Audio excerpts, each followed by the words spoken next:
The shift is in identification. People being identified as the dream character causes all of the trouble in the world. People becoming lucid to their godly estate is the solution. It is funny from the quantum eminence position that we godlings create a world with our labeling and our judgments unconsciously, and then we blame the world we create for making us unhappy. Yeah. And that made me laugh. It made me roar with laughter. And Michael laughed with me too, because it's an impossible scenario. It cannot happen. We're godlings. None of this can happen. Yeah. We cannot be captive of the world we made.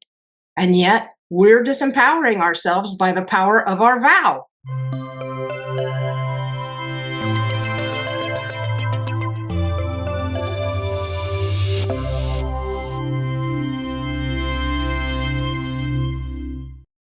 Hello, my friends. If you like this video, don't forget to subscribe and don't forget to hit that like button and share the video with your friends.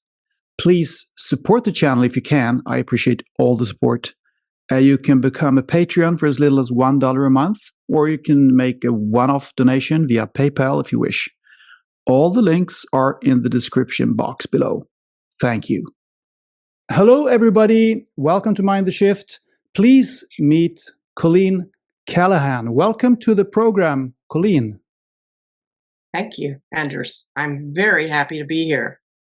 Well, I'm happy that you're here. It's going to be a fantastic conversation, I think. We have so much ground to cover, so many things to talk about, your NDE experience and the times we live in and everything. So you are, I mean, apart from being a spirit, having a human experience, you are what we in this 3D world would label, you know, as you're a mystic, perhaps a near-death experiencer, as I mentioned, a writer, an imagifester, and a spiritual guide or a spiritual pointer.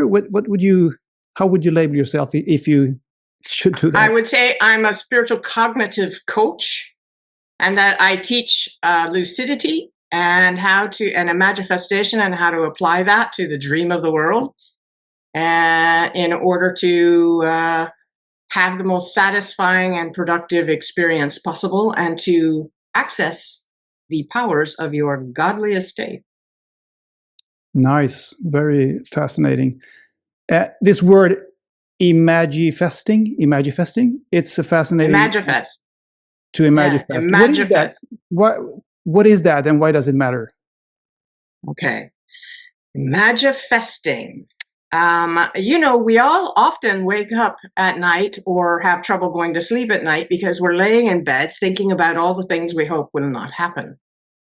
And this is, given that we are godlings and we're totally integrated with the field of probabilities around us, and everything is waiting in a sort of quantum eminence to leap into our experience out of our fertile little minds. It's important to stop worrying, because you're borrowing from a future that may never occur at all. Things you do not want to have happen, and you're experiencing them. That is, your body is having a chemical change and an electromagnetic field change as a result. You're experiencing those things you're worried about, even though they are not physically present. So imagifesting, you know, people say, I can't stop worrying, I can't stop worrying. Well, yes, you can, but you have to be lucid enough, observing the worry, and then choosing to do something much more productive in its stead. And that is imagifesting. And what you do with imagifesting is, the moment you notice yourself worrying, especially, you create, for instance, a triumph scenario for yourself in which you've overcome all of the obstacles to your ideal situation in life. Or you imagifest, say the solutions to those problems, the things you would normally worry about, you imagifest how they will unfold to their ideal resolution. This is not worrying. But Imagifesting, on the other hand, you are intentionally, as much as possible, summoning experience of every dimension of what you want to occur, especially the feeling that you're going to have when it occurs. For instance, I have a triumph scenario, and in my triumph scenario, I'm in France. This is just to give you an idea of how it works. You want to make it as wonderful as you can so that you enjoy doing it, because what you're doing is substituting the painful situation of worrying with this very reinforcing and soothing experience of Imagifesting. And Imagifesting changes your field so that you are more in tune electromagnetically with the probability stream or event cascade that you want to experience. I hope that makes sense. Well, it's a long yeah. sentence. Sounds wonderful. Okay. Does it have Well, anything to do with, or is it akin to what is often referred to as the law of attraction, something like that? Well, I don't experience it as attraction, and there's a reason for that. I experience it as tunneling into the experience I want. Okay. I've been a lucid dreamer all my life since age 8. My guide, who calls himself Michael, came into my dreams, which were usually nightmares, and taught me to wake up inside the dream. Now, at first I kept leaving the dream, and he kept saying, no, you need to stay in the dream, just be awake in the dream. And he taught me how to do that. And I was a little perplexed. Why shouldn't I just leave the dream? But he kept telling me only the lucid dreamer can change the dream. Okay. So for me, I think we've all had the experience of waking up, not entirely. We've been having a great dream and we want to go back into the dream. And what we do is put our attention back into it. That's all we're doing. We're shifting our attention back into that dream and spiraling down into it. So for me, the whole idea of shifting your field so that it becomes a key to open the doors to the event cascades that you want by Imagifesting is very much like putting your attention back into the dream you want to get into. Okay? This was reinforced in my NDE when at the end of it, I asked Michael how to get back into the dream of the world, because from quantum eminence, the lustrous vast, the world is clearly a dream. It cannot even touch you, much less sully you or hurt you for what you really are. And he said, well, you can go back into the dream anywhere you like. You can even go back into the dream at the moment before you were injured and avoid your death. But then you won't remember everything I've shown you here. And your whole motivation to go back is to tell everybody what I showed you here. So the only way you can get back in is to go in through the last moment, which defines time, space, and the event cascade that led to your death. So if you want to get back into the dream and remember what I showed you, you have to go back in through the last moment so that you get back into the same event cascade. Okay. So the way you do that is you focus your attention on the last moment that you recollect in that event cascade, and you tunnel back into it just the way you tunnel into a dream. All right. You just put your attention fiercely into it and summon your will to be there. And at that point, I did exactly what he said, not believing it would work right away, not realizing it. It was a practice run. And whoosh, I was like a rushing wind back into the dream of the world. So this theme of tunneling into the experience you want, preemptively changing your field and focusing your attention has been repeated throughout my life. And I'm 66 years old. Okay, so I've had a lot of practice in this, and it doesn't look like I attract anything, really. It looks to me like I just go in there. Okay, for me it is a tunneling into, and the law of attraction only appears to be attraction. Everybody is actually shifting their identification by changing their field over and over again, their energetic field, and imagifesting what they want to have happen, even if they don't realize they're doing that, okay? They are actually tunneling into the dream experience by changing their field and their identification, so they become a version of themselves that can actually have that experience. Yeah, yeah. Well, I guess the law of attraction is a simplification, because it's not, as you say, probably not that I am as a person attracting things to me here physically or even into my soul or anything, but it's just it appears that way. But as you say, it could just as well be me tunneling myself, stepping into something, because I mean, I guess it's mostly about aligning energies, like aligning vibrations when two entities to one thing that you would prefer to have in your life, or another person that you would prefer to meet in your life.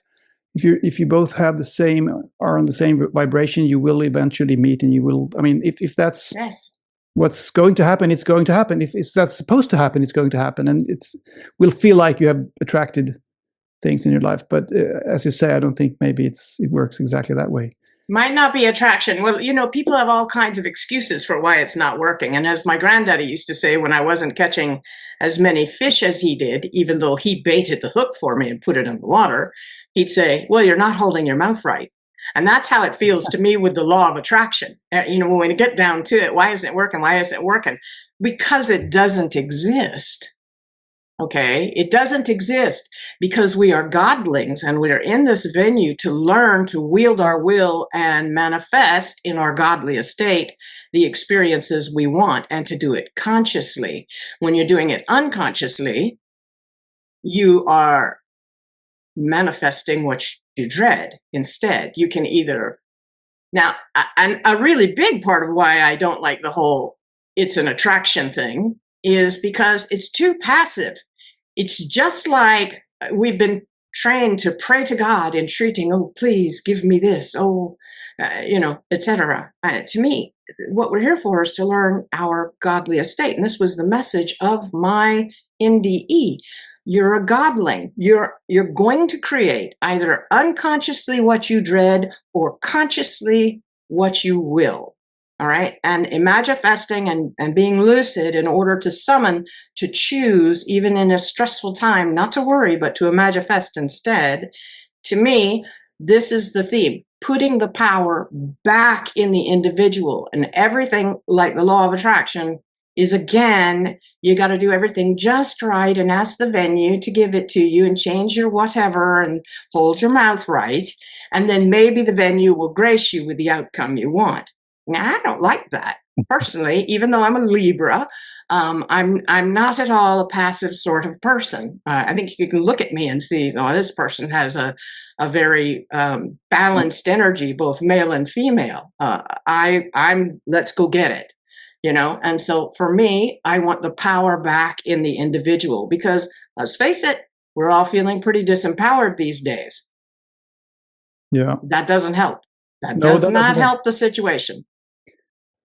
But I do actually experience sometimes that it works, or works is the wrong word, but I have a sense that it's actually, my life has become more or less the way that I have imagined it to become, when I have, as they often say, manifest, or what's the word, visualized and thought of the situation that I want to end up in as if it's already here, as if it's true. And the tricky thing is to let it go after that, just forget about it, just have a vision of it and kind of feel in that it's already here, it's yours, and you can feel the joy of that, and then you kind of think about different other things and you forget about it, and then a couple of months later it's there, you get this job, or you meet this person, or I don't know, something like that. So I have the sense that it might work that way, but I don't know if you should call it attraction, or if you should call it something else. Imagifesting is a wonderful word. I love that.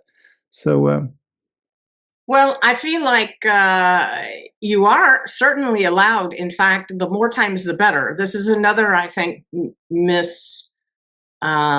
misinformation of the way it actually works, according to what Michael showed me when I was dead. You should not worry that your Imagifestation will not come true. Just as you should not continue to natter when you're praying and worrying these things and noticing you don't have just creates a field of I don't have, which creates more don't have, right? Right. So, but you are allowed to come back to it and to think, oh, I'm so happy. Oh, and put yourself back in the vibe. Oh, I can feel this is coming. I can feel it materializing for me even now. All right. That is allowed. That is actually helpful. Just don't be doubting it. But if you notice that you're doubting, immediately cancel it out, because this is what you're doing is there's a slight change in your field when the doubt runs through your mind, a slight sullying sort of, loss of the amplification of your desire into the field. We're totally integrated with everything else. Okay. Yeah. Totally interpenetrating each other. All right. So when you have a subtle change in you, it ripples out through the rest of the field. So if the worry runs through your mind, then you undo it with your intentional, by your will, placing of your attention into the feeling of, oh, I can hardly wait. I can hardly wait. I'm so excited. I just feel so certain. Yeah. Okay. And that's what you want to keep going back to. If the doubt runs through your mind, you've got to neutralize it. Yeah. Yeah. Doubt is the problem. I know. But Yeah. it's tricky for us humans to learn that. But I think you're right. Sure. So you Sure. mentioned your NDE several times, and Michael, of course. So let's talk about that. Let's take us back to actually all the way back to your childhood, because you've said that you have always been a mystic, if you should call it that, and know that there is more to life than this physical body and the physical world around us. Yeah. And you got to know your guide Michael already when you were 5, 6 years old. 5. So take us back to that time and tell us how it all started. Yeah. Well, when I was 5, we had in our family, extended family, a granduncle who had an unhealthy fascination with little girls. And nobody knew it in the family except for the little girls. And he was one of these grooming type personalities that would make you feel like you had to keep it secret, or etc. Bad things would happen. So I was trying to hide from him one day. That's how I coped. I would hide. And I was actually left at his house because my grandmother, his sister, had to go into the business she had with her husband and help him that day. So she left me with her brother. And I had slipped out the back way into the yard, and I was trying to hide, and I was only 5. I was wearing Sunday clothes because it was a Sunday. And I had just come from church with grandmother, and she dropped me at her brother's to go to the shop. And I was reaching out in this way that we do that's kind of hard to describe, but when you're doing it, you're asking inward and outward at the same time, what can I do? What can I do? What can I do? When you're really scared. Okay. And this presence, a voiceless, benevolent presence came. Now, when I say voiceless, he didn't speak to me in words when I was little.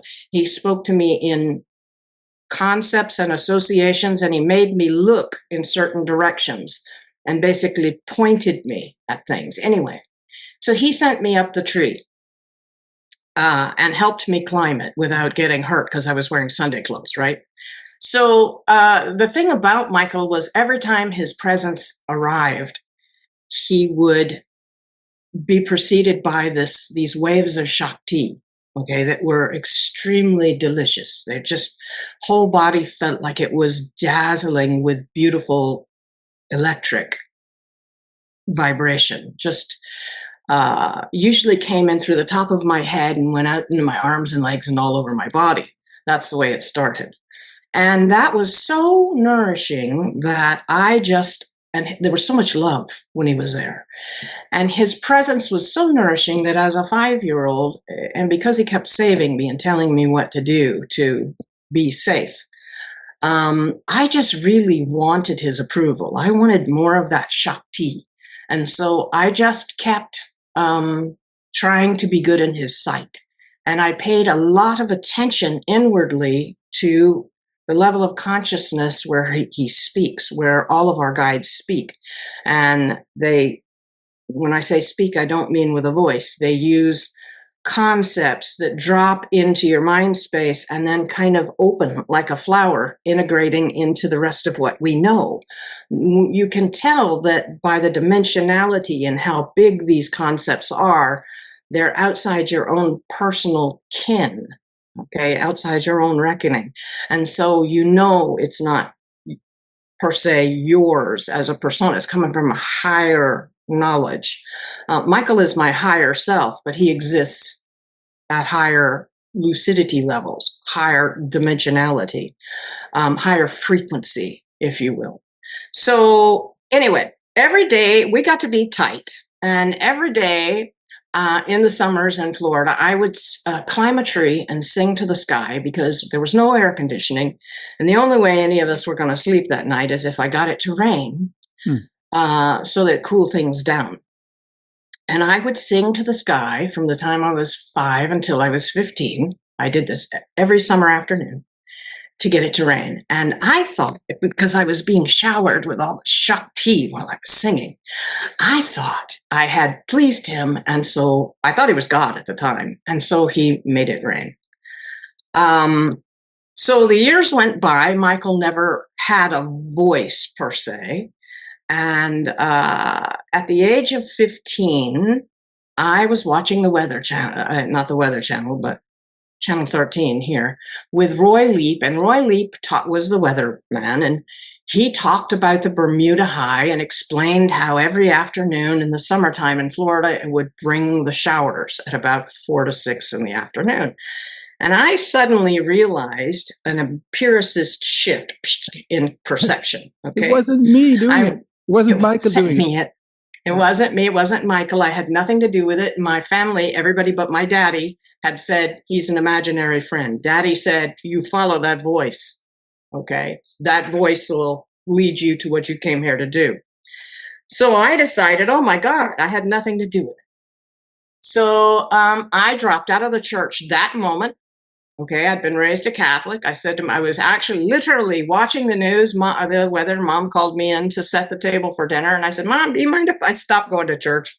I was 15 years old. She was like, why do you want to do that? I gave her, but it just shifted me entirely in that one moment. We've talked about my dual nature. Watch the weather report, so I want to quit going to church. Yes, exactly. We talked about my dual nature. I went from enchanted with the world to, no, wait a minute here. Just like that. Yeah. Come on. So the next 5 years, as the magic drained out of my world, which I think you can see how that was really a kind of coming of age and disillusionment for me. Next 5 years, the magic drained out of my life, and I began to engage in a whole bunch of risky behavior, which is how I got myself killed at the age of 20. I'd gone out horseback riding with a friend of mine. Her name was Tammy, and she was a little younger than me, and not much. And she was a much better horsewoman than I was, very good rider. I've never been very good as a rider. I fall off a lot. And at the time I was like made of rubber and nearly invincible. I was 20 years old. I was in my strength and I just had no clue how easily we could be broken. So I forgot to bring the grain to lure the stallion into the small paddock where we could catch him. The other horse, the mare, loved people. She was easy to catch and she was a barrel mare. So I had caught her and I was thinking, how do I catch the stallion so my friend can ride the stallion? And I thought, I know, I'll just get on the barrel, being on the barrel mare, I'll chase him into that paddock. That's how maneuverable she was. Not thinking, I can't stay on her back. She can turn so sharply. Okay, and I'm going to ask her to turn that sharply, right? So Tammy said it was a bad idea. And Michael, who never left me and still continued to speak in that layer of awareness to me, said, not a good idea. And I had been ignoring him for the last 5 years, so I ignored him then. And I tried it. And here I am behind the stallion, chasing him in a pretty hard run. And Can I Michael just ask, says, how did you interpret the voice of Michael that you heard during those 5 years when you had lost your magic? Did you just think that you were imagining things, or that it was just an annoyance in your head, or? I didn't bother to think of it. I just ignored it. Okay, it was just like, it's just like the TV when it's running in the background and you are not paying any attention to it. Okay, I was aware of it going on, didn't give it any credence. I didn't know what to think of it. I had turned into an empiricist, and empiricists are loath to answer questions before they have to. Okay, we don't settle on an answer. We're happy with the question. The question is lovely. Okay, I'm good with the question. I don't need an answer necessarily. You know, I let an answer impose itself on me. And this is important. I'm stressing it because a lot of people are not very good empiricists, and they think they are. Okay, but they're actually materialists. They've decided on the way things work. Yeah, and so that's a belief system as well. That's right. That's right. But they think they're empiricists, and they may be trying to be, but they're not very good at it. Anyway, so here I am chasing this stallion, and time does something it's always done for me when something's going down. It slips into really slow motion out of nowhere. I see the stallion's rump. I'm very close to him. I see his rump lifting in slow motion, and Michael says he's kicking. And I retorted, so what? He can't get me up here. Boy, was I wrong. He kicked me right here. Oh. Okay? Before he ever got me, though, everything's in slow motion, and suddenly I am rolling left. Now, I didn't do anything to intentionally leave my body, but I used to bilocate as a child really readily all the time. I've had many instances of suddenly leaving my body. I thought there was something wrong with me, so I tried to suppress it. Okay? So it happened here. I left my body and I flew like 100 feet, maybe a little more, away, and turned around and looked back and watched as, in very, very slow motion, like a camera in still frames, click, click, click. I watched the horse kick the body in the face. The head snapped back, the arms let go. The body fell back over the rump of the mare, bounced on the rump of the mare as she strided 3 times. And then the body fell down on her head, shoulders, hips hit, and then the legs hit, and the dust flew up, and suddenly I was in a lustrous vast. And I felt perfect. I mean, I felt like the way God had made me. I don't mean I felt good. I felt my perfection. Everything the world had taught me to believe I was fell away. Okay, I was no longer identified as a character in a dream. It was like waking up from a dream, in fact, to realize, hey, none of that could have ever hurt me. I exist on a higher plane. The world is a dream. I just went into it to have an experience, right? This is my first realization. I'm perfect. Nothing, I said, can ever hurt me again. And suddenly, I'm aware of Michael, and he has a voice, but he's using thought transfer, okay?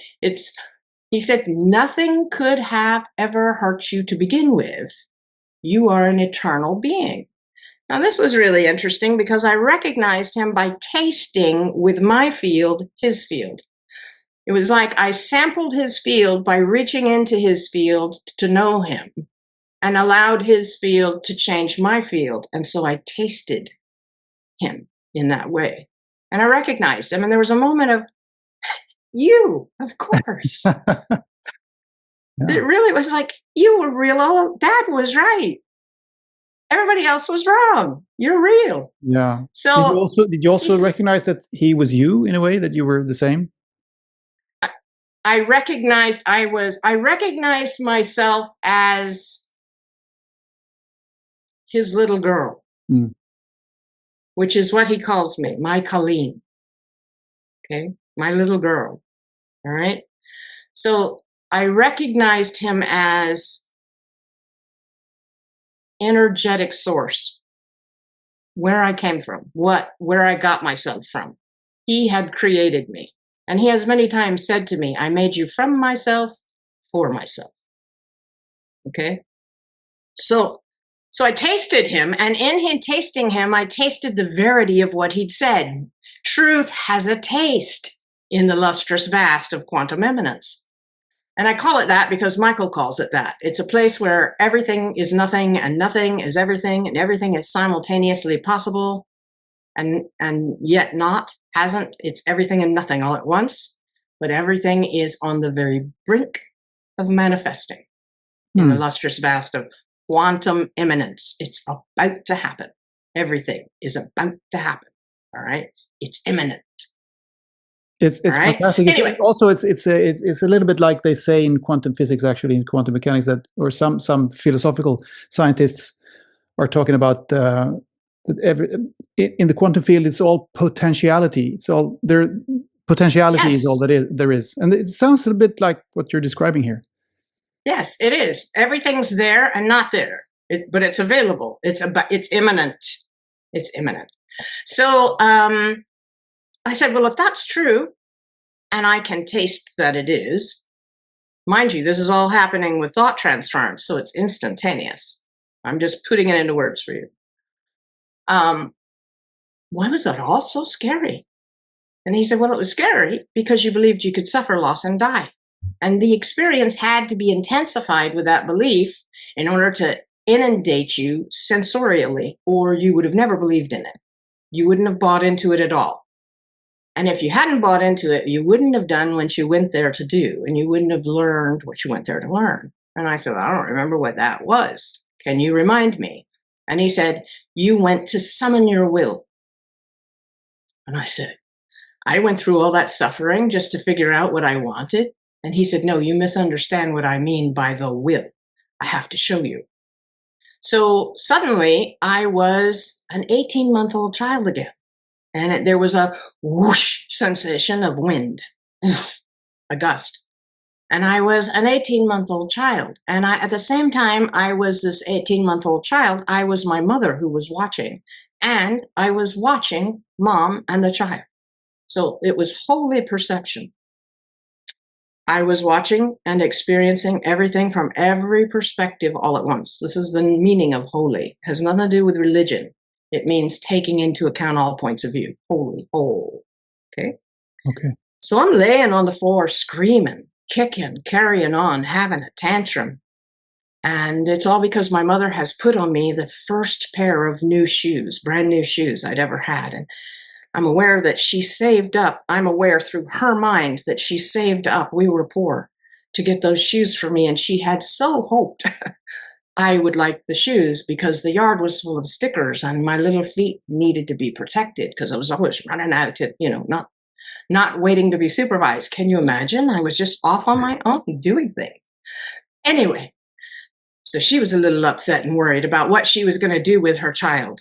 And frankly, I'll add here that I grew up, Mom called me the barefoot Contessa, and the number one thing she was always saying to me is, where are your shoes? I kept taking them off. Anyway, so suddenly I'm realizing that this should have been a very lovely event. It should have made Mom happy and me happy. It should have been a good thing. And I, because of the way I labeled it, created a horrible experience of it that did not have to be that way. But I had chosen the label very reactively, unconsciously, not observing that I was doing it, which is what I mean by unconscious. And I had made a good thing a horrible thing in doing so. And in this realization, suddenly, whoosh, I was back with Michael. And I was like, did I do that? Did I make a good thing a bad thing by the way I labeled it? And he said, yeah. I said, is that the point? He says, that's exactly the point. Suddenly, whoosh, I'm back in my body and I'm a 5-year-old fighting with my granduncle. Now, an interesting thing happened. This was one of my first out-of-body experiences when this event actually happened the first time. Because this is an example of feeling like I was just taken out of my body. Like Michael lifted me out of my body and he took me to this place, this dimension experience, where it was just sort of a gentle, misty light. And there were these jewel-looking, scintillating beings that had wings, which I, as a 5-year-old, took to be birds. But they were not. They were seraphim, I realize now. In any case, So I am back visiting this event, reliving leaving my body and discovering Michael in my presence because I left my body. Oh, this benevolent presence is here and all of these angelic beings. Okay. And at the same time, I'm going, Christ, I'm not my body. I'm not my body. Okay. While this is going on in the background, just like I just didn't listen to Michael, like it was just a TV going on in the background. I was not listening to what was happening to the body of the 5-year-old in Earth venue. It was still audible. Okay. But it was very distant and it was of no consequence. And I realized at that juncture that because of the way I had shifted my attention, or had it shifted for me, to a different place altogether, and I had had great experiences there and revelations and new understandings that thrilled me. I had, by focusing on that, made what had happened to the body kind of irrelevant. I had allowed the beauty of what I had been shown outside of the body to completely overshadow and nullify the sad story, the horror of what was happening to the body. You made a bad thing a good thing, almost. I did. And when I had this realization, whoosh, I was back with Michael again in the vast. And I said, is this the point of what you've shown me? Okay. And he was like, yes, that's exactly the point of what had shown me. So there were two other little vignettes, but the gist of all of it every time was taking one thing and changing it into another by what I choose to label it as. Every storm has a windfall. You have to look for the windfall. You have to look for the boon. Okay. The windfall is your winter wood laying on the ground after the storm passes through, right? It keeps you warm. The backyard of your life full of horse poo is a sure sign of ponies. Okay. That's right. All right. So look for the ponies.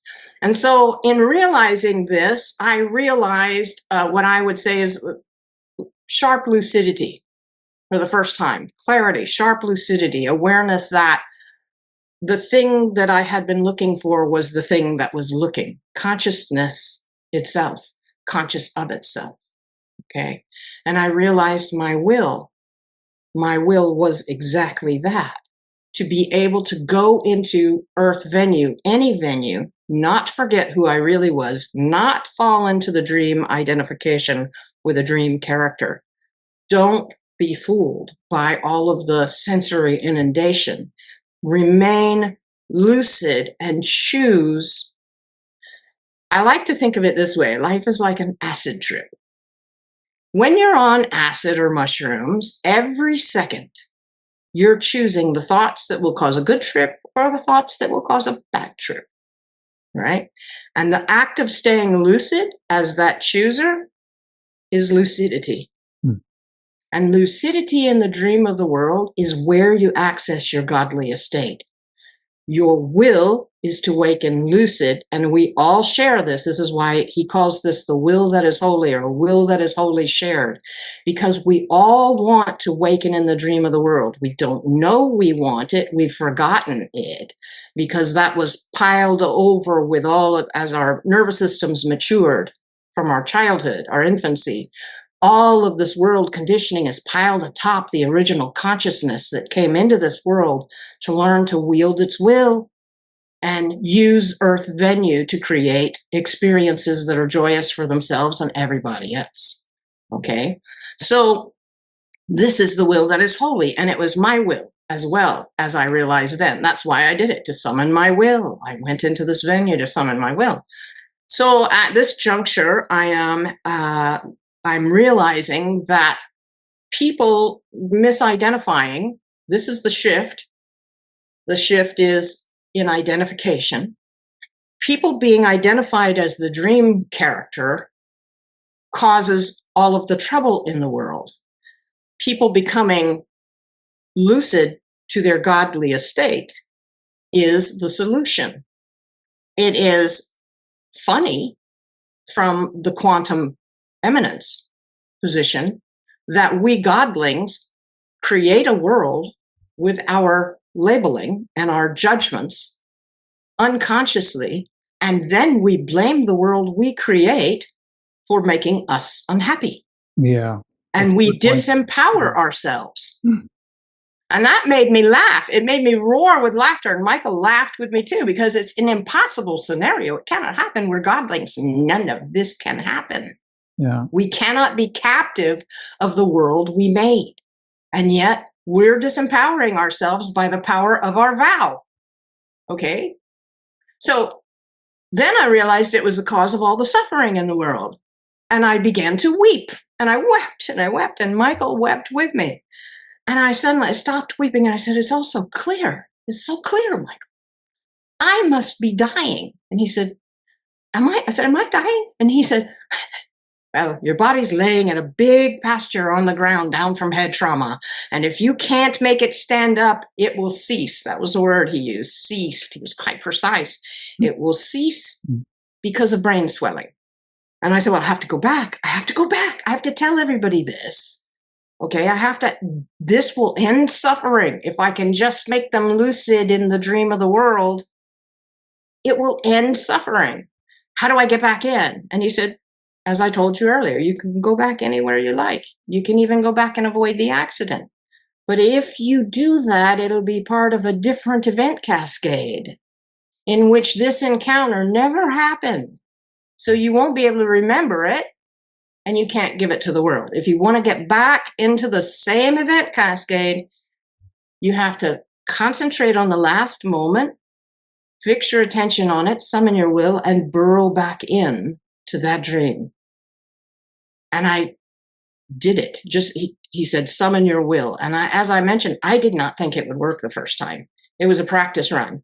But we're godlings, and my gracious, we're so much more powerful than we ever realized. I literally raised my body from the dead, okay? And that is not hard to do when you know the world is a dream and you're the dreamer. Yeah. You can choose it. You can choose it, okay? Fantastic. So whoosh, back I was into the dream of the world. And the body was pretty wrecked. I had a very bad concussion, not a broken bone anywhere. Despite the horrendous nature of the accident, my face was out to here. He clipped me and knocked me out. I had a frontal lobe damage from the impact of my skull, my brain with the front of my skull, and then I landed on the back of my head, so I had occipital damage as well. But it took 18 months to recover, and I had no short-term memory. Couldn't learn anything new for 18 months. And I was sitting on my back porch one afternoon using a little cannabis to handle the nausea because it really did help. I was nauseous all the time from vertigo. And I said, I had a really good brain, Michael, and I messed it up being rash. And I don't know what you can use me for in the world, but if you can use me at all, I give myself to you. And about 3 days later, I started waking up with French phrases in my head. I had been taking French the semester that I got kicked. And then I started having flashbacks of kids I went to school with and flashbacks of the day of the accident, really vivid replays. And it was like my brain stitched the damage, went around the damaged parts and used other sensory modalities where the memories were still encoded, like scent and sound more than vision, okay, and used those to put the memories back together and made them retrievable from sound more than vision. But as far as I understand, the memories aren't really stored in the physical brain cells. They're stored in the field or quantum field or whatever you want to call it. But the brain can access them for us in this physical world to get them. So I mean, if I suppose that you would be able to remember everything in a certain state if you can reach that state. Yes, you'll be able to do that. Yes, You agree? Yes. Yes. Oh, yes. But this is the apparatus, the brain that we use to interact. I think of the brain as the organ of self-expression. Mm-hmm. Okay. And also memory retrieval. When you're manipulating memories and you're going to use it to retrieve. And my brain was quite damaged from the impact on the visual center. And so the method that I began to use to index memories and to retrieve them became more acoustic than visual at that juncture. And that's just a function of what parts of the brain work better. In this dream. So in this brain, dream. Yeah, the brain is an important organ, an important instrument in this dream, but it's not what we are. I mean, it's like materialistic. No, we are definitely not the brain. Is me, but that's totally bogus, of course. No, the brain is not you. No, good. Thank you. Glad to hear that. You're welcome. You as well. But you spoke about how you became, how Michael, when you had this NDE, told you and you realized yourself that this is a dream, and you were lucid in the dream, and you understood all this craziness that we think that this is all there is, and we're actually like in a video game, and it's a simulation and all that. And I've heard other people talk about that. But did you also remember kind of, everything, how everything works, and what blueprint you had when you decided to incarnate on this earthly plane, or did you were in this, what did he call it, the quantum eminence? Yeah, lustrous vast of quantum eminence. Is that some kind of a waiting room or whatever you should describe? People call it the void. Okay. People call it the void, but it's not the void. Maybe that's not the ultimate realm that you can reach to understand everything. Oh, it is. Quantum eminence is the substrate in which all worlds occur, all dreams occur within it. Everything is there. Right. The thing is that people call it a void, and it's not a void. It's vast, but it has everything in it and nothing in it at the same time. And so I'm loath to call it a void, because it's not void at all. It's just vast. Okay. And it feels like velvet. And for me, it had a sheen like gasoline in sunshine on the water surface. That on the water. Well, that was the way it was for me. That may be because of the brain damage being so visual. I don't know. But my experience of it was as I described. So the longer I was there, the more I began to wake up. It was very much like you're waking from a dream. It's exactly like you're waking from a dream and you're groggy and you start getting an orientation. It's just like when I got up from being kicked in the face, I started saying, what happened? Okay, what happened? Right? And this is just the body kept saying, what happened? What happened? Systems check. How bad is it? Right? Okay. Yeah, really. And the same thing was happening as I awakened in the lustrous vast. I was like, who am I? I'm perfect. What's going on here? And the longer I stayed, the more of my true self, my higher self, I began to remember and re-experience. In fact, before I came back in, when I was saying to him, I have to go back, it was because I became another version of myself. I realized more of my identity. I'm coming more and more awake and remembering me. I'm like putting the various versions of me in multiple worlds back together in one overarching identity. Okay. And as I'm remembering that I came into Earth Venue, not just with my own mission of wielding my will, summoning my will, but to summon the greater will, which is that the whole dream awaken, that everyone in the dream go lucid so that we can transform the planet out of our godly estate, restoring it, which is one of the reasons Michael says to me, I am the restoration and the awakening of Earth Venue. Okay. So I am the will that is holy. I am the will that is wholly shared. Okay. So I remembered that I was part of a huge team that had been born through time into Earth Venue. There was like a bell curve of when it started, there were very, very few of us through time with that level of lucidity and that particular mission as a commitment.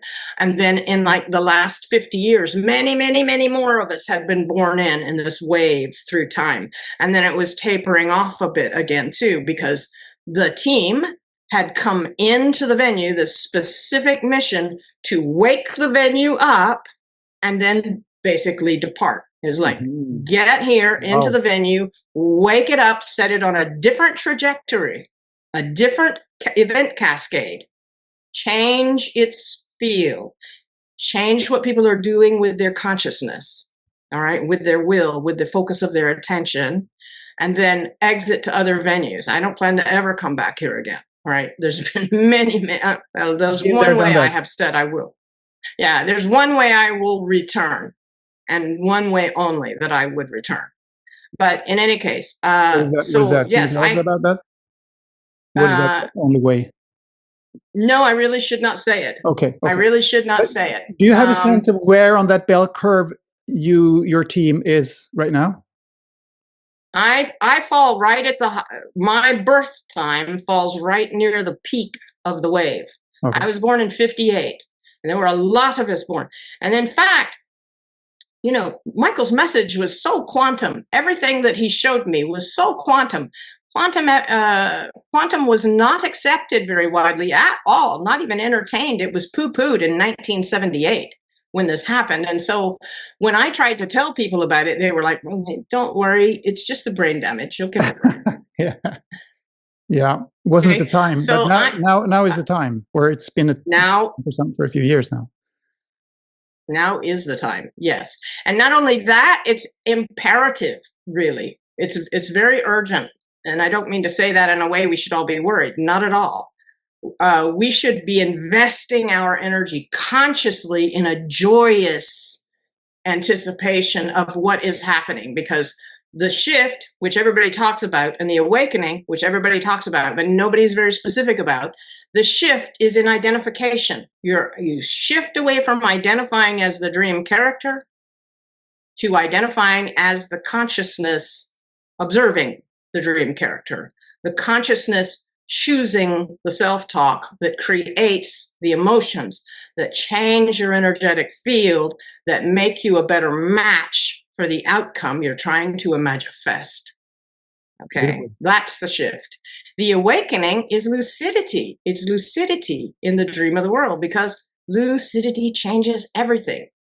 Only the lucid dreamer can change the dream, but you have to stay in the dream to change it. You can't just exit the dream. And the dream needs the help right now to change the trajectory of where it's going. Can I ask you, do you dream lucidly when you have a dream? I mean, in this world? Most of the time.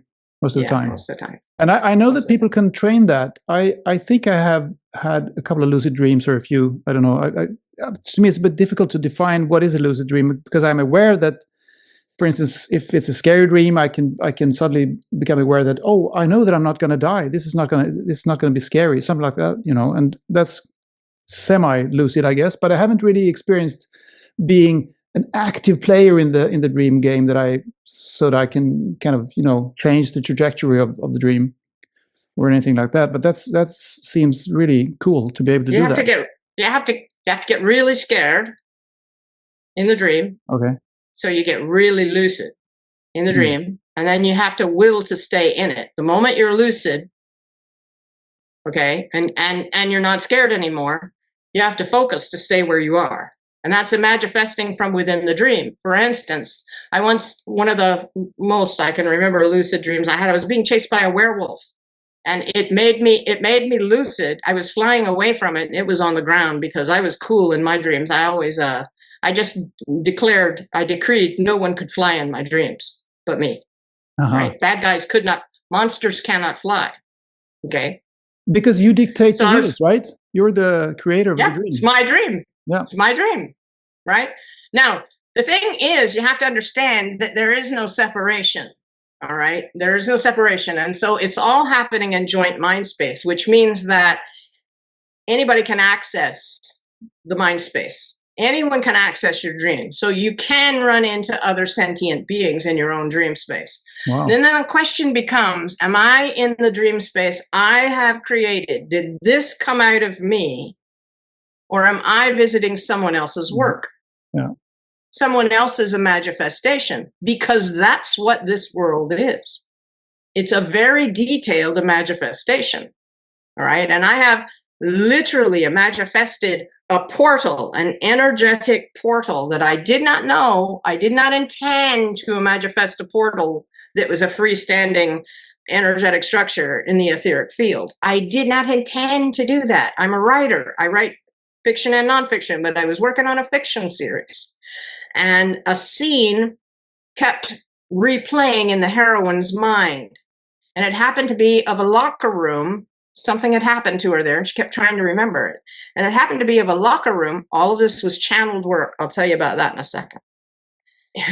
All of this was channeled work, and this locker room kept reappearing in the theme of the story. And it actually existed. It exists in physicality in this world, this locker room. It's under an auditorium where I was taught to scuba dive. And every time I went into this locker room, I was struck with this feeling of presence, really strong. And I thought, what's going on in here? I wait for people to leave so that I could be alone with it, because I wanted to taste the vibe. I wanted to feel the field. So years later, literally 7 years later, when Michael came into Mindspace one afternoon and demanded that I pay attention to him again, because I had again told him to leave me be. And he pressed into Mindspace, 1995. And he awakened Kundalini in my body. And I'd never felt it before. It was, instead of Shakti coming in through the top of my head, it came out of my tailbone. And it started with the suggestion, he did it in the tailbone, rushed up my spine like a spiral, and bam, slammed into my skull on the inside. And he said, go boot up the word processor. Not with words, thought. I said, I'm not doing it. I'm sitting there drinking. I've been cramming for 3 days for final exams, and I just finished the last final. And I came in and I kicked off my shoes. I was bleary-headed and I was drinking a beer, and he's telling me to go sit in front of the word processor. I was like, no way, not doing it. Thought I told you to leave me alone. And I'm going to drink this beer. I'm going to take a shower and go to bed. So he said, Shakti again. Thump, thump, thump in the tailbone, up the spine it came, slammed into my skull, went back down and thumped in the tailbone. I was like, whoa, just impaled on this energy. And I was like, leave me alone. And he's like, go boot up the word processor. And I was like, no, I'm going to shower and go to bed. I'm tired. And he did it a third time. And this time the Shakti went up, down, up, down, up, down. And I was just reeling with the energy. There's nothing I'd ever felt like that before. Didn't know what it was. Had no idea. And he then grew a voice at that moment, like a song plays in your head that you can't make go away. I heard him for the first time in Mindspace. And it was like he leaned in and said to me, Cailín, go boot up the word processor. I have a story to tell you. I promise it'll be a great adventure. And so I booted up the word processor and I started writing this channeled work. He was just flowing them through my head. Wow. 252,000 words in 4 months. And this natatorium locker room kept showing back up. So over the years, I'm investing huge Imagifestation. The method I use to write is to put myself in the environment, to hear it, see it, smell it, taste it, feel the emotions my characters are going to feel in the situation, and then go write it. So I did this over and over again from 1995 until 2020. And all of that energy, when you put your attention into something in that detail, you're building a dimensional structure in the etheric planes. I didn't know I was doing it, but that's in fact what I did. I used it during Lexapro withdrawals to go in there in theta state using some binaural beats and used it over and over again to escape the withdrawals because they were agony, personal purgatory. And I got very intensely focused my attention there to escape my body. I didn't realize I was actually going inward to escape my body into the, Michael calls it the inner verse. Okay. Because there is no world out there. All right. The way out is in, and your consciousness is the portal. You focus your attention back on your own presence and you fall in. All right. So I was going into this, and I didn't realize what I had created until other intelligent beings began showing up in the portal. That's when I went, hey, wait a minute. This isn't just my creation that nobody else can get at. This isn't just inside my mind space. This is accessible to other beings. Kind of changed, as a scientist, as an empiricist, it changed the way I was looking at it. For me before, it was like private mind. No, apparently it's accessible by other beings. The first beings who started visiting it were characters from the work I was writing. And then people who are dead that I love started showing up there. All of this much to my happy surprise, but complete reorganization of what I hypothesize might be going on. Yeah. So it is a very long answer to your question. I'm sorry to ramble. But I did come back. No worries. I did come back to where we left. You did circle back. So Always speaking of lucid dreaming, do you think it helps if you train yourself to be able to dream lucidly, that you can also wake up in the waking state, so to speak, and become lucid in this physical life? Does it help to be able to do it in your dreams first? I think it did help me, and Michael trained me to be lucid from the time I was 8 years old in my dreams, and then it became generalized out to the dream of the world when I understood the importance of lucidity, that it really is all, as Michael says, the truth is unity. Everything else is dreams. It is source fractured into the 10,000 things of its dreams. Yeah. All right. So there is no separation. There are distinct points of view, but there are selves, but there are no separate selves. It's like a hydra with many heads. Okay. All of them are the same being, but all of them are individuals. They're all individual perspectives. Yes, a nice hydra. And, you can have experiences of unity, and lots of mystics do, Indians do. But God takes you back, Source takes you back into itself to reorient you, remind you of what you truly are underneath it all. But Source enjoys being you. That's why it bundled part of its energy up as you. And so it's going to spit you back out into the identity that it made you as. And you're perfect. That identity is perfect. You're a godling. All right. So there are no separate selves, but there are unique perspectives. So, yeah. Yes, lucidity in dreams helps you be lucid in the world when you understand the relevance of lucidity across levels of the dream venues. Okay. But also, the more lucid you are in your waking life and you can practice it consciously, the more you begin to dream lucidly as well, the less you lose yourself in dream venues. The other way around. Yeah, I understand. And you said that a good way to learn how to dream lucidly is to become very, very scared in the dream and then decide to stay in the dream and become lucid. So, and you've also said that we should confront exactly the things that scare us, that frighten us the most. So why is that?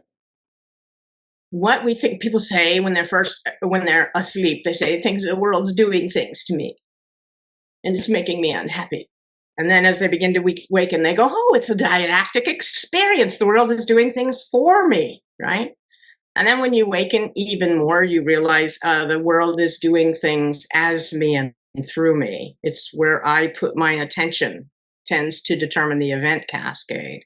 Okay, so everything that we think of a lot of times in our lack of lucidity as a challenge and a difficulty and an adversity, they're all really opportunities to waken. And wakening lucid is joyous. It's the whole point. And if you waken from any adversity, then it is completely redeemed in that it wakened you. okay? Because you will bless it. You'll say, I'm so glad that happened, okay? So glad that happened.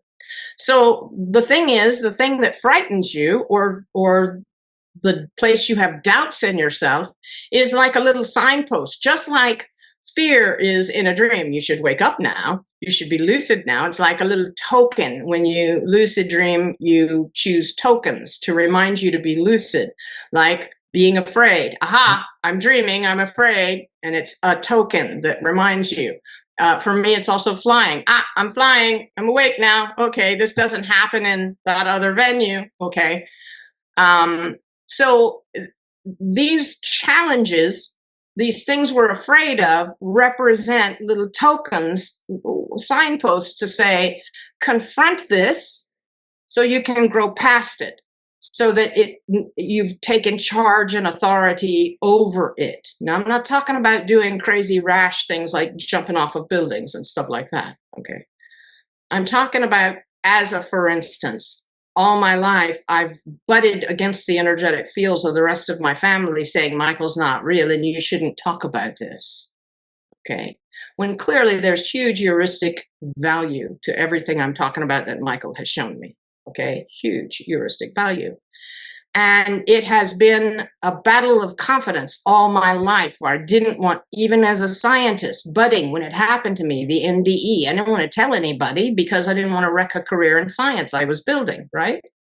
So that thing that challenges your authenticity, that thing that stands against you being who you truly are, is what you need to go through and past and out the other side so that you've conquered it. And the sooner you do it, the better. Because when you back off of challenges, you're hobbling yourself. You're hobbling yourself spiritually. Okay? You're a godling. Act accordingly. Act accordingly, yeah. So it's a token, you might say, and a signal that this is, focus on this and easier for you to wake up. But does this mean, before the interview here, before we started recording this, we talked a little bit about the news cycle and the importance of staying away from the news and all that, but still a lot of things are happening in the world, and this thing that we should confront the things that frighten us. Does that mean that maybe those who fear what's happening on the political stage, for instance, right now, should actually dive into that fully, or should they not? Depending on how they do it, perhaps. Okay. The first time we visited a similar situation back in 2017, I, like many people, began to perseverate on the news. And the media have found out that we, when we're frightened or angry, check the news much more often, which means that they can sell more ad space and make more money if we're hysterical. So they've begun couching everything in really inflammatory terms in order to get people excited. Excited, frightened, angry people are easier to control, and they keep coming back and clicking, hoping, looking, oh my God, somebody save us. Okay. So if you're already in that headspace where you're perseverating and you're habitually checking and you can't get it out of your head, no, you should not. You should not do that. You have to manifest yourself into a different energetic state. You need to enhance your lucidity. Now, I went through Lexapro withdrawals in 2020. The administration had changed and things looked a lot more calm. So I tapered off the Lexapro they'd had put me on for rolling panic attacks that I'd had every day, all day long for weeks in 2017. And Lexapro nearly killed me. And tapering, stopping it, because I tried to taper, but I had to stop it because I was developing serotonin syndrome from the medications that the doctors were giving me that were mixing with it and causing a problem. I had to stop quite suddenly. So it was a personal purgatory, and it forced me to become lucid. It was one of the greatest blessings in my life, actually, going through that. It took 11 months to get over the major chemical transition.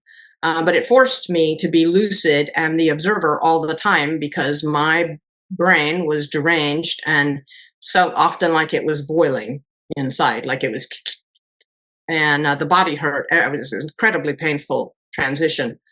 And I had to, the brain was urging me to kill the body, literally, like it tells you to eat or turn over in bed, the same impulse, turnover impulse. Okay.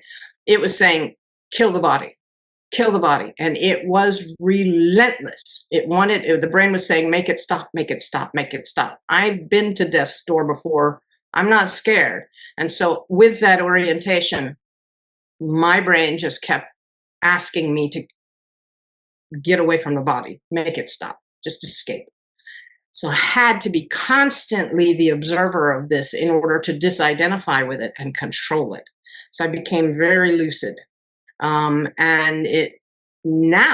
I can go back in. I do not listen to the news because there's a certain frequency of excitation in the voices and in the commercials and stuff that they bombard you with constantly. And it's very bad for your personal body chemistry, your emotions, and as a consequence, your energetic field. Okay. And that field is like a key that is tunable. It opens the locks to the doors of the event cascades with which you are in tune. Okay. So you can use Imagifesting and lucidity to retune your field and enter new event cascades. And the event cascade you want is where your lucidity is rock solid and you know what's good for you and what is not. And you can choose to go scan the headlines, see what's going on.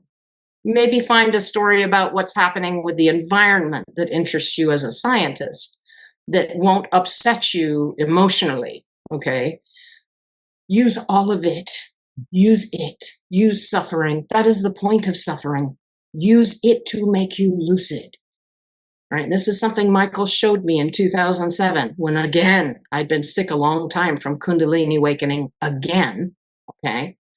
And he showed me that the point of suffering is to induce lucidity. Remember that, all right? And make yourself lucid. Use it as a token. Every time you imagine yourself to be suffering, become conscious. I had fallen asleep. I had lost my lucidity in the dream of the world. I was mistaking myself for a character that could suffer loss and die, when I know from my own experience that I am an eternal being. Okay, so if you're in this space already, you're strong in your lucidity, that you can visit the news and use it to stoke your lucidity, actually like dosing yourself and transmuting the energy. All right, going, oh, here's some negative energy, I'm going to use it to awaken me. That is how every suffering is opportunity. Okay, so if you embrace every opportunity, every suffering, you wake up lucid and go, oh, there's energy to be reclaimed here, to my consciousness, to my lucidity, okay? Then by all means. But otherwise, no. Otherwise, you have to take care of your own field first. You have to stoke your lucidity. I suppose when you're lucid, when you're awake, the news can't get to you emotionally anyway, because you look at it in a neutral way, because that's the only way you can do it. So if you need to look at it at all, that's true. You can notice your emotional reaction. And the moment I notice an emotional reaction, I notice the triggering of understand that your mind, you created. You, consciousness, created the mind from inferences you made from what happened in the story of your life. You didn't observe yourself creating your mind, but you built that theory of everything. All right? And you're identified with it. And you want it to be correct. And a lot of times you want it to be correct because that means you're a good judge of the situation, more than you want to be happy. So you hang on to a grievance rather than letting it go for the sake of being happy instead. You don't want to be happy as much as you want to be right. You want to be happy because you've been vindicated. See, I was right all along. You should have listened to me. I know. That's very important. They're very wise words, actually. Yes. So, when you build that theory of everything, you need to do so lucidly. And so what happens with me now is I'll go into the news, I'll read a little bit, and I'll watch my mind, which is like software, the theory of everything that you feed to your brain to ask the brain to use it to search for sustenance and pleasure and avoid pain and loss. And the brain is just doing its job looking for inconsistencies, because there's a directive in the same theory of everything, that says, if you find a discrepancy between experience and the reconcile them. And so the brain runs like a batch file going crazy when your conceptions of the world, your is threatened. The brain goes crazy trying to reconcile the with experience. Sometimes the is just wrong. Okay. Right. And you have to be willing. You have to be willing to change it. You have to change your model. But only a lucid person can do that. People that are sleeping in identification with their have forgotten they created it, and have forgotten that they are therefore the architect and can change it anytime they like. And life is so much more interesting when you can change your mind and you can see things from maybe all the 8 billion different angles that we have in this venue. It's much richer and much more interesting, isn't it? It is. It is. And it's a lot more fun too. Okay. Yeah. But, people need to understand the importance of it. And at first it is a subtle shift. And then you begin taking back your power from all the little batch files that are running from trauma in your brain, where the brain is doing its directive of trying to preserve you and keep you away from suffering and loss. And trauma, when you're reminded of trauma in the past, the brain goes into one of its batch files, and what you experience is emotional upheaval and worry. Okay, that's what your experience is of it. All right. But if you can be the observer of it and look at the self-talk and say, what am I saying to myself in this emotion? And you actually put it into words accurately, the first thing you're usually going to see is that it's absolutely untrue. It's an irrational, unwarranted, inferential leap.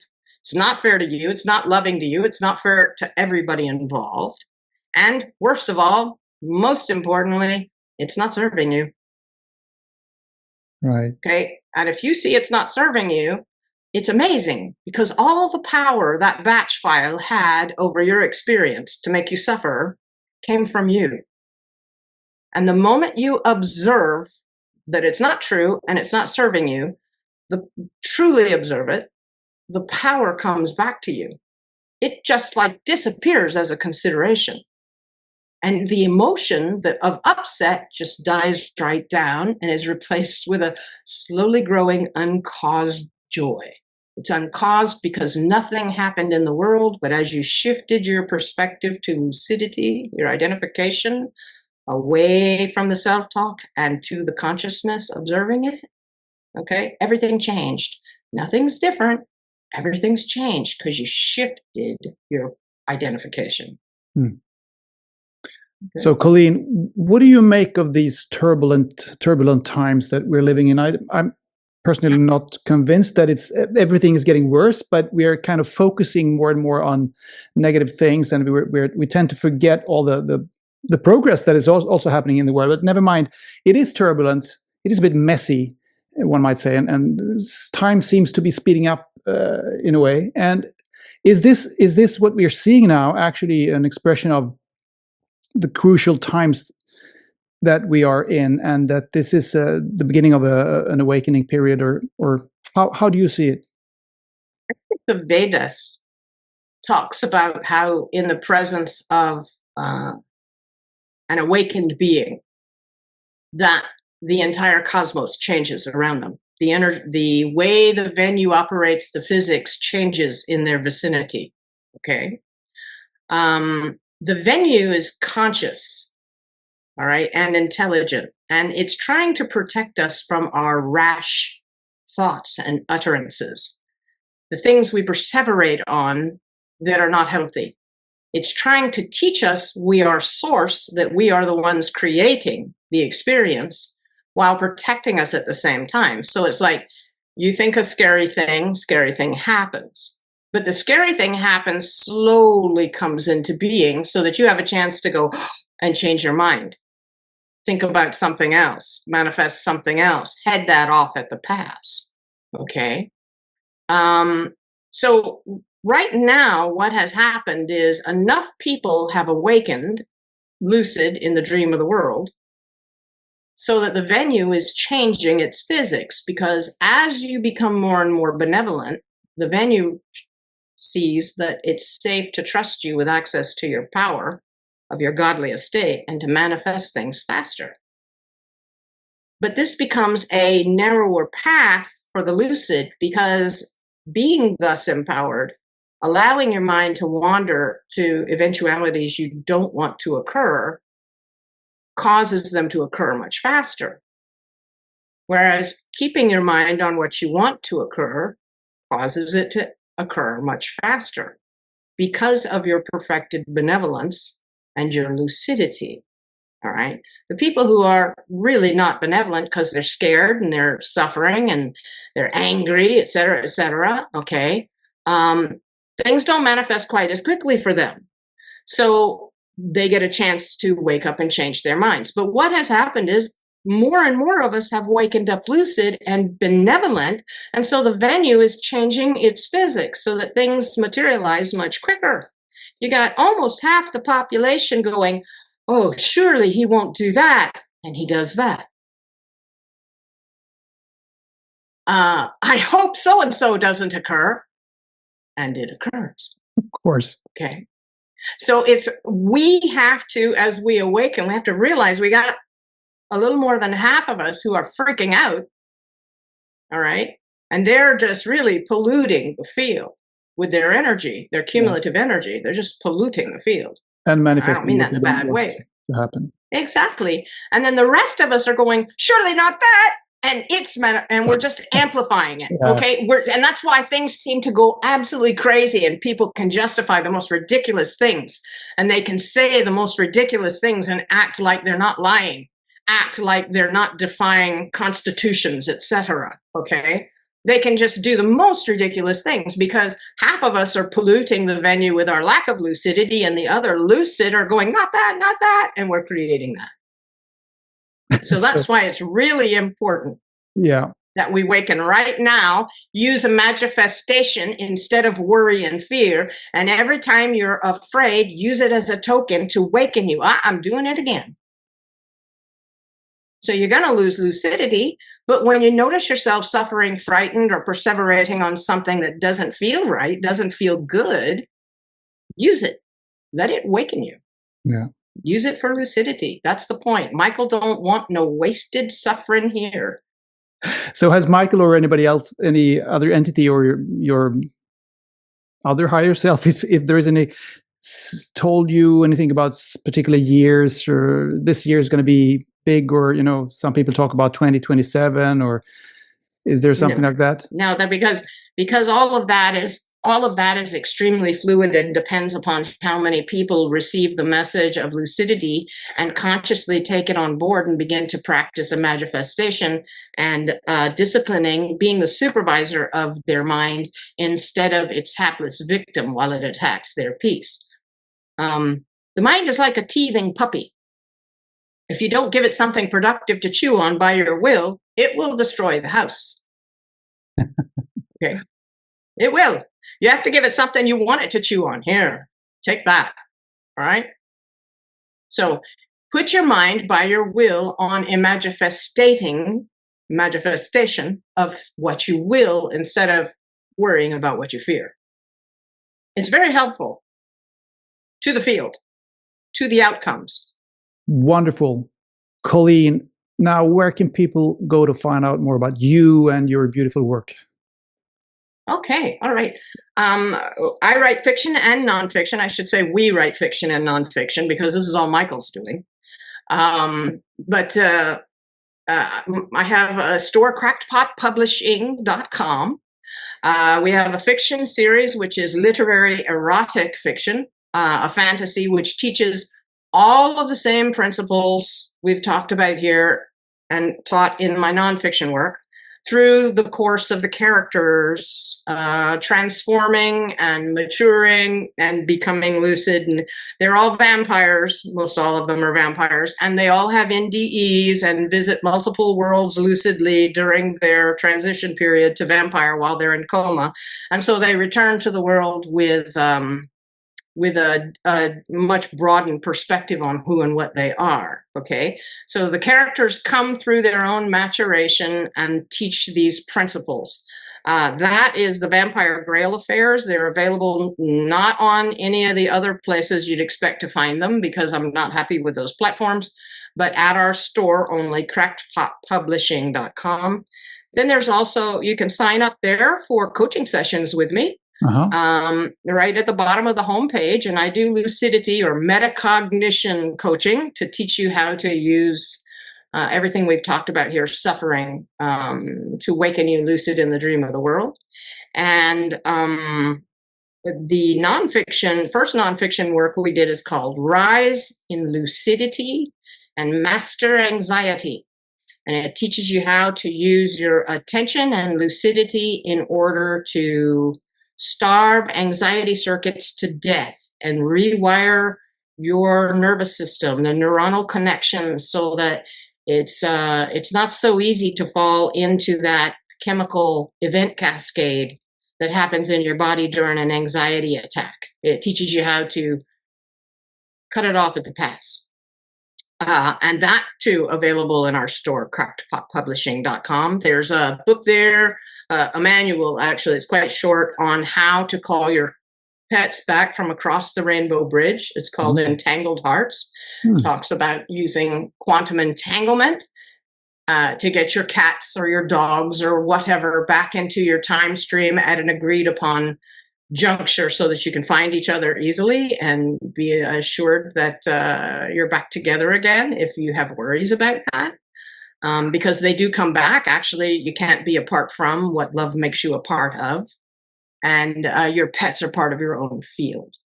So there's that. And we're right now working and very near the end of our sequel to Rise, as I call it. And that is Master Your Mind and Ascend. So this is more of the lucidity theme. And that should be available, I'd say, within 2 weeks to a month. Yeah. Same location, crackpotpublishing.com. Now, so yeah. Yeah. So you're also on YouTube, right? Oh, yes, that's right. I have a YouTube channel. It's called Imagifestor Central. Imagifestor is spelled IMAGIFESTOR, and then Central. You can find it with the usual YouTube prefix in the URL, then /@Imagifestor1, the number 1. And I have a Facebook page, Portal of the Imagifestor, where NDEers and psychics and mediums and podcasters like yourself are free to come and join and post your new videos, advertise, promote, etc. And that way people who are looking for mediums, psychics, new videos, etc. can come there to find what's new from people who have joined. So that is Portal of the Imagifestor. So that's pretty much it. That's pretty much, yeah. But we'll put links in the description box as always for people who are interested. So thank you for being here, Cailín, and good luck with your continued light work. Thank you very much. I've really enjoyed you, Anders. There's a lovely resonance between us. I recognized it when I was watching your videos and subscribed. And I'm really pleased you had me on. I look forward. I hope we do this again sometime as things progress. My pleasure. Thank you very much. Bye-bye. Thank you.